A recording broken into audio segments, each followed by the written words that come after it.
Good morning students. आज हम discuss करेंगे क्राइसिस इंटरवेंशन। मैं आपको बहुत ही इजी वे में समझाऊंगी और ये नोट्स काफ़ी हेल्पफुल रहेंगे आपके लिए, और इसको आप कॉपी कर लेना। और जैसे कि पता है एग्ज़ाम्स आ रहे हैं, सो प्लीज़ इस चीज़ को नोट डाउन करना, एंड ये बहुत ही ईजी नोट्स हैं। सबसे पहले है meaning of crisis. The term crisis came from Chinese word quiz which means danger at the point of juncture. Crisis came from Greek word crisis which means decision और judgement और dispute. ये meaning सिर्फ इतना ही बता रहा है कि crisis मतलब होता है एक डेंजर सिचुएशन होती है क्राइसिस। तो चलो हम आगे पढ़ते हैं। फिर आती है इसकी definition. Crisis is an immediate compulsive act which alerts the homeostasis of an individual and it remains unresolved act at a moment due to loss of control। Crisis immediately होता है, हमें पूछ के कुछ नहीं आता है। ये जो भी डेंजर सिचुएशन होती है वो अचानक से आ जाती है हमारे सामने, और वो हमें एक तरह से पूरा हिला देती है हमको, और हमारे माइंड को, हमारी बॉडी को कुछ समझ में नहीं आता कि हम इसके लिए क्या डिसीज़न लें, और उस टाइम हम अपना कंट्रोल पूरा खो देते हैं। तो ये होती है इसकी डेफिनेशन। एक और है ये, the crisis is a sudden event in one's life which disturbs homeostasis during which the unusual कॉपिंग mechanism can't resolve the problem. Crisis suddenly होता है, जैसा मैंने बताया अचानक होता है, सडनली इवेंट होता है किसी की लाइफ में जो उसको डिस्टर्ब कर देता है पूरा उस पर्सन को। और जो हमारा कोपिंग मैकेनिज़्म होता है, कोपिंग मैकेनिज़्म यानी कि जो भी अगर मुश्किल से मुश्किल सिचुएशन हमारे सामने आती है, तो जिस तरह हम हमारी बॉडी उसके लिए डिसीजन लेती है, तो उससे हम अपनी बॉडी का कोपिंग मैकेनिज़्म बोलते हैं कि उसके साथ में कोप करना यानी कि उसके साथ में मिलकर उसको प्रॉब्लम को सॉल्व करना। तो ये वाली जो हमारे में क्षमता है ना, वो उस टाइम चली जाती है, एक तरह से बोले तो वो नहीं रहती उस टाइम, तो वो प्रॉब्लम भी सॉल्व नहीं हो सकती है एट टाइम। फिर हम बात करते हैं फैक्टर्स के बारे में। स्टूडेंट्स, ये बहुत ही इजी वे में समझा रखा है फैक्टर्स, एज इट इज़। आप अगर एग्ज़ाम में ये लिखोगे तो आपको भी अंडरस्टैंड और उस अगले को समझाने में ईजी रहेगा, और एग्जामिनर के आराम से समझ में आ जाएगा। तो आपको पूरी लैंग्वेज ज़्यादा लिखने की ज़रूरत नहीं है, सिर्फ ये लिख लेना। फैक्टर्स हैं साइकोलॉजिकल फैक्टर, जैसे कि इसमें दे रखा है सीवियर डिप्रेशन। अगर किसी पर्सन को सीवियर डिप्रेशन है, देन लेफ्ट अनट्रीटेड, अगर उस सीवियर डिप्रेशन को सही नहीं किया गया तो वो आगे जाके क्राइसिस बन जाएगा, एक डेंजर सिचुएशन बन जाएगी जहाँ पे पर्सन और ज़्यादा डिप्रेशन में आ जाएगा। तो ये था एक first factor, psychological factor. Okay, next हम आते हैं क्रोनिक स्ट्रेसर पे। क्रोनिक स्ट्रेसर यानी कि जैसे अनएम्प्लॉयमेंट, बेरोजगारी जिसे हम बोलते हैं, जो जॉब नहीं होती है, तो वो अगर tried repeatedly to get a job, अगर वो बार बार उस जॉब को लेने के लिए ट्राई कर रहा है, कोशिश कर रहा है, फिर भी वो बेरोजगार है, वो नहीं कर पा रहा कोई भी जॉब और उसको नहीं मिल पा रही है, तो वो अनएम्प्लॉयड रहेगा, और उस वजह से उसकी क्राइसिस हो जाएगा, उसको फिर वो एक तरह से झटका लगेगा। तो वो एक सिचुएशन, एक क्राइसिस बन जाएगी उसके लिए कि उसने इतना मेहनत करा फिर भी उस कुछ नहीं मिला। तो ये था क्रोनिक ट्रेजर। ये एग्जाम्पल विथ, जो आपको एरो दिख रही है एग्जाम्पल विथ है, तो ये आप लिखोगे ना, पक्का एग्जामिनर हैप्पी हो जाएंगे आपसे। Second, third, physical factor. Physical factor जैसे कि road traffic accident, physical factor नाम आते हैं हमको पता लग रहा है कि हमारी बॉडी से रिलेटेड हो जाएगा फिजिकल की। Then road traffic accident, road traffic accident में किसी की हाथ कट गया, पाँव कट गया, तो उसको एम्पुटेशन, हमको कटवाना पड़ गया अगर कोई भी पाँव या हाथ, तो उस वजह से वो पर्सन एक तरह से क्राइसिस हो जाएगा उसके लिए कि वो अपने एक्टिविटीज़ खुद नहीं कर पाएगा। और हम भी समझते हैं कि अगर किसी का हाथ पाँव कुछ कट जाए तो उसकी लाइफ किस तरह चेंज हो जाती है, तो वो भी एक तरह का क्राइसिस हो जाएगा। हम खुद को उसकी जगह प्लेस पे रख के सोच सकते हैं ना। तो ये था फिजिकल फैक्टर। फोर्थ है कंकरेंट फैक्टर।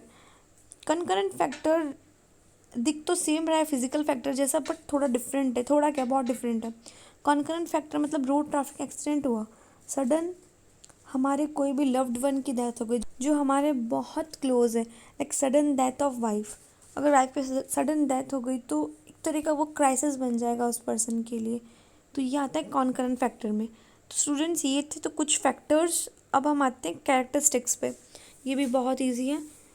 कैरेक्टरिस्टिक की बात करें तो क्राइसिस है personal in nature, crisis personal in nature है, मतलब क्राइसिस पर्सनल चीज़ों को लेके ही होगा। कभी भी देख लेना, क्राइसिस तभी होगा जब हमारी कोई पर्सनल चीज़ों को छेड़ा जाएगा, चाहे वो वाइफ की डेथ को ले लो, चाहे हमारा पर्सनल एम्पुटेशन हो गया, चाहे हम अनएम्प्लॉयड रह गए, और चाहे हम डिप्रेशन में रह गए। तो ये इसी वजह से हमें पर्सनल इन नेचर इसको कहा गया क्राइसिस को। Next is it is precipitated bye a specific event. एक पर्टिकुलर इवेंट के लिए होता है, कोई भी पर्टिकुलर एक सिचुएशन के लिए होता है। It contain the potential factor for growth and deterioration. इसमें एक पोटेंशियल होती है कि वो हमारी ग्रोथ को कम कर देता है, यानी कि ग्रोथ किसी भी चीज़ में हो सकती है, यानी कि इमोशनल ग्रोथ भी हो सकती है, फिजिकल ग्रोथ भी हो सकती है, तो उन सब को हमको कम कर देता है। Next, crisis is a disturbance caused by a stressful event और अ परसिव्स थॉट। क्राइसिस डिस्टर्बेंस क्रिएट कर देता है, हमारी स्ट्रेसफुल इवेंट हमारे क्रिएट कर देता है, हमारी लाइफ में काफ़ी स्ट्रेस आना स्टार्ट हो जाता है। नेक्स्ट है sixth, crisis can be equated with the psychopathology. Like हमारे माइंड से रिलेटेड होगा ये क्राइसिस, हमको स्ट्रेस प्रोवाइड करेगा, ये पूरा का पूरा जो नहीं करवाना चाहिए वही करवाएगा। Seventh, crisis can be a challenge और अ पॉजिटिव आउटकम। ये एक तरह से चैलेंज होता है, पॉजिटिव आउटकम इसको क्यों कहा गया है यहाँ पे समझ में नहीं आ रहा मुझे भी। Crisis can be a challenge और पॉजिटिव आउटकम। पॉजिटिव तो किसी नेचर में नहीं है, बट हाँ ये चैलेंजिंग हो सकता है। हाँ अब समझ में आया मुझे, पॉजिटिव आउटकम इसलिए है क्योंकि एक पर्सन कैसे उस सिचुएशन से कोप करता है और कैसे अपनी जो भी उसकी सिचुएशन होती है, बैड सिचुएशन होती है, उससे कैसे बाहर आता है। तो ये भी एक तरह का उसके लिए टास्क हुआ, तो एक उस तरह से इसको चैलेंज और पॉजिटिव आउटकम कहा गया है। सो नेक्स्ट हम आते हैं टाइप्स में। टाइप्स की बात करें तो इसका फर्स्ट टाइप है मैचुरेशनल क्राइसिस, या फिर हम इसको बोल सकते हैं developmental crisis. Transitional point when the individual need to adjust and adapt to the new life responsibility but fail to do so result into maturational crisis. Crisis जैसा मैंने आपको समझा दिया क्या होता है।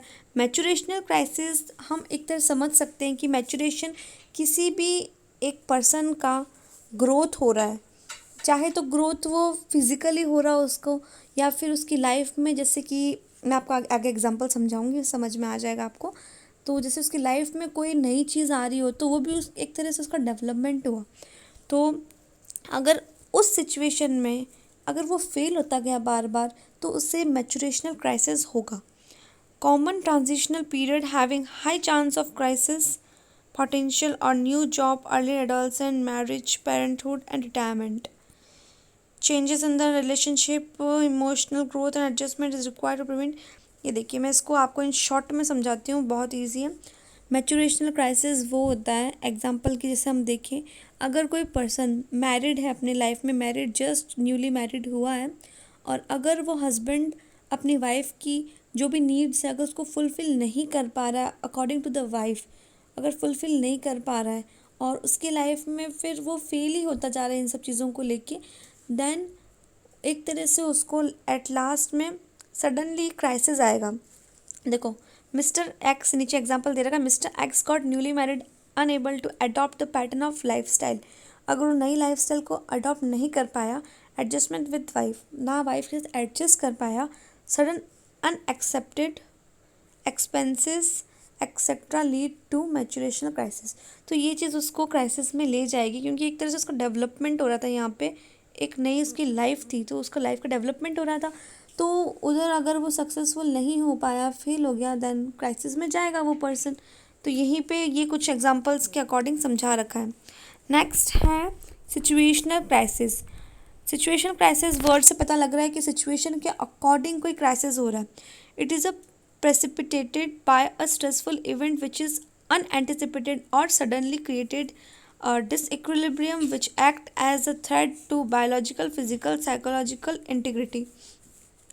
सिचुएशन के अकॉर्डिंग अगर कोई भी क्राइसिस हुआ, सडन इकोनॉमिकल लॉस, अगर कोई सडनली किसी के पास पैसों की कमी हो गई तो वो क्राइसिस कर सकती है, क्योंकि एक सिचुएशन हम सडनली हुई है वो। एब्रप्ट रोल चेंजेस, अगर हम लाइक एग्जांपल मैं आपको दूँ अब्रॉड चेंज इसका। अगर एक फैमिली थी जिसमें सिर्फ मदर थी और चिल्ड्रंस थे उनके, अगर मदर की डेथ हो गई तो फिर सबसे जो एल्डर सिस्टर या एल्डर ब्रदर है तो उनके ऊपर एक तरह से ये रिस्पॉन्सिबिलिटी आ जाएगी। तो उनको अपने रोल्स चेंज करने पड़ेंगे, उनको रिस्पॉन्सिबिलिटीज़ अकॉर्डिंग निभानी पड़ेगी। तो वो हो सकता है then death of loved ones, ये भी एक तरह का झटका है। Premature death of baby, ये भी एक झटका है। जो बच्चे अगर पूरा मैच्योर ना होके पहले ही उस बेबी की डेथ हो जाए तो ये भी एक सिचुएशनल क्राइसिस है। साइकोलॉजिकल और physical illness, poor academic performance, loss of ability to work, transfer to another work environment, तो ये सब कुछ एग्जाम्पल हैं सिचुएशनल क्राइसिस के। Next come to social crisis. Social crisis and accidental unanticipated multi loss causes drastic negative changes in the environment. Like आपने सुना ही होगा, ये देखिए example earthquake, flood, tsunami, dot, इन सब चीज़ों से जो इफ़ेक्ट पड़ता है डिज़ास्टर बेस में है, तो ये इफ़ेक्ट पड़ता है जो एक्सीडेंटली होता है, अचानक हो जाता है, और ये सोशल यानी कि पूरी सोसाइटी को इफ़ेक्ट करता है। तो एक तरह का ये भी क्राइसिस है एक कम्युनिटी के अंदर, एक सोसाइटी के अंदर। So next come to, okay, इसमें थोड़ा और बता रखा है साइक्लोन ऑल्सो। और डिज़ास्टर तो वैसे भी आपको पता है दो तरह के होते हैं, एक नेचुरल डिज़ास्टर होता है जो अपने आप आता है, सुनामी एंड ऑल, और एक मैन मेड होता है जैसे कि हम क्रिएट करते हैं, जैसे एक्सीडेंट हुआ, वायलेंस हुआ, या फिर पॉल्यूशंस हुआ, तो एक तरह के ये है। तो इन सब से भी क्राइसिस आ सकता है। Next come to fourth crisis, reflecting psychopathology. अब ये पॉइंट आपको क्या समझा रहा है मैं आपको इन शॉर्ट बता देती हूँ। Psychological illness of family members might affect others individual. इसके अंदर पर्टिकुलर पर्सन कैसे इफ़ेक्ट होगा, वो किसी दूसरे को देख के पर्सन इफ़ेक्ट होगा। अगर एक मदर हाई डिप्रेशन में है अपनी बच्चे की मेंटल इलनेस को देखते हुए, उसे कुछ नहीं हुआ, लेकिन उसके लव्ड वंस, उसके क्लोज वंस, उसके जो भी केयर गिवर्स और जो भी साथ में रहने वाले हैं, अगर उनको कोई इलनेस या प्रॉब्लम है, उनको देख के जो क्राइसिस आएगा, रिफ्लेक्ट होगा उनके ऊपर, तो उसे क्राइसिस रिफ्लेक्टिंग साइकोपैथोलॉजी बोलेंगे। ये एग्जांपल देते हैं। Then fifth is post traumatic crisis. Post traumatic crisis है crisis happened after the physical और साइकोलॉजिकल ट्रॉमा, यानी कि कोई भी हमें ट्रॉमा हुआ, यानी कि कोई भी चोट लगी या कोई भी सीवियर तरीके का हमारा एक्सीडेंट हुआ, उसके बाद जो एक डेंजर सिचुएशन क्रिएट होती है, उसके बाद जो एक फीलिंग होती है, ऐसा कुछ भी होने के बाद, इतना बड़ा इंसिडेंस होने के बाद, तो उसे बोलते हैं post traumatic crisis.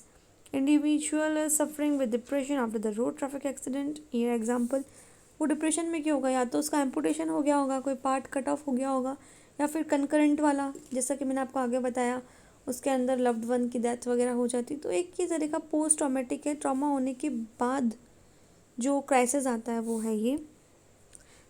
Last sixth one is anticipated crisis. Crisis which is expected और emergency one requiring timely action. ये क्राइसिस सडनली होता है और इसके अंदर जितना हो सके अर्ली हम फटाफट हमको इसके लिए ट्रीटमेंट प्रोवाइड करना पड़ेगा। Like pregnant women need to undergo the anticipate crisis. Pregnant women अगर कोई भी उसके लिए सिचुएशन क्रिएट हो गई तो उसको अर्जेंटली ट्रीटमेंट की ज़रूरत होगी, अर्जेंटली उसको नीड होगी हर चीज़ की, और डिले नहीं कर सकते इसमें, इसलिए इसका है एंटिसिपेटेड क्राइसिस है। Last, trans cultural crisis. Sudden transition from a culture to a different culture might undergo this culture shock और trans culture crisis. Trans culture मतलब समझ में आ रहा है कि दो अलग अलग कल्चर्स या फिर डिफरेंट डिफरेंट कल्चर्स को साथ में अगर हम ला रहे हैं तो इससे काफ़ी ऑब्जेक्शंस होते हैं। हम रिलीजन की बात कर लें, अगर दो रिलीजन आपस में जो नहीं मिल सकते अगर वो मिल रहे हैं तो उससे भी काफ़ी सोसाइटी में आपको पता है सिचुएशन कैसे क्रिएट हो जाती है, हम डे टू डे लाइफ में देखते भी हैं। इधर एग्जांपल है, girl married with other religion guy may suffer with trans culture crisis if there is a lack of adjustment between them. अगर एक गर्ल मैरिड होती है किसी दूसरे रिलीजन वाले बॉय से, तो वो ट्रांस कल्चर क्राइसिस उनके अंदर होगा अगर उनके अंदर एडजस्टमेंट नहीं हुआ, तो वो सोसाइटी, फैमिली मेम्बर, वो सब चीज़ें बहुत शफल होके उनको डिस्टर्ब कर देगी और एक तरह से ट्रांस कल्चर क्राइसिस क्रिएट हो जाएगा। तो स्टूडेंट्स ये थे कुछ टाइप्स क्राइसिस इंटरवेंशन के टाइप्स, कैरेक्टरिस्टिक और फैक्टर्स, डेफिनेशन, मीनिंग। तो स्टूडेंट्स अगर मेरा ये वीडियो आपको इंटरेस्टिंग लगा हो, इजीली समझ में आ गया हो, या फिर आपको थोड़ी सी भी अगर इसने हेल्प करी हो, तो मेक श्योर आप मेरे वीडियो को लाइक करना और मेरे चैनल को सब्सक्राइब करना। ओके, सो मैं मिलती हूँ आपसे नेक्स्ट वीडियोज़ में। और अगर आपको कुछ भी डाउट हो इससे रिलेटेड या किसी चीज़ से भी रिलेटेड, तो आप मुझे कमेंट कर देना, मैं आपकी सारी सिचुएशन सॉल्व कर दूँगी। Okay, thank you.